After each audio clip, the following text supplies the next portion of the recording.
Welcome to my channel. Hi குட்டீஸ், என்ன பண்ணுறீங்க? எல்லோரும் எப்படி இருக்கீங்க? என் வீடியோஸ்லாம் பார்க்குறீங்களா? மை வீடியோஸ் பார்த்துட்டு ஸ்டோரி பிடிச்சிருந்தா லைக் பண்ணுங்கள், சப்ஸ்கிரைப் பண்ணுங்கள். இன்றைக்கி என்ன ஸ்டோரி பார்க்கலாம்? ஸ்டோரிக்குள்ளே போகலாமா? வாங்க போகலாம். நன்றி உணர்ச்சியும் நரியும். ஒரு நாள் வேடன் ஒருவன் வேட்டையாட சென்றிருந்தான். அவன் விரித்திருந்த வலையில் கழுகு ஒன்று சிக்கிக் கொண்டது. அந்த கழுகின் சிறகுகளை மட்டும் வெட்டி சங்கிலியால் கட்டி போட்டான். அவ்வழியே சென்ற ஒருவர் கழுகின் மீது இறக்கப்பட்டு வேடனிடம் காசு கொடுத்து அந்த கழுகை வாங்கி தன் வீட்டில் அன்புடன் வளர்த்தார். இறக்கைகள் நன்கு வளர்ந்தது. பின் அதை பறக்க செய்தார். கழுகு பறந்து செல்லும் போது ஒரு முயலை பார்த்தது. அதை தூக்கி வந்து தன்னை வளர்த்தவரிடம் காணிக்கையாக கொடுத்தது. இதை பார்த்த நரி, உன்னை பிடித்த வேடன் மறுபடியும் பிடிக்க வரலாம்.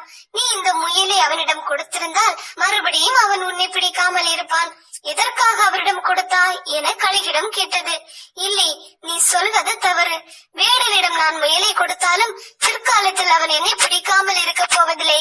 ஆனால் நான் ஆபத்தில் இருந்த போது என்னை காப்பாற்றியவருக்கு என் நன்றியையும் விசுவாசத்தையும் தெரிவிக்கவே முயலை காணிக்கையாக கொடுத்தேன் என பதில் கூறியது கழுகு.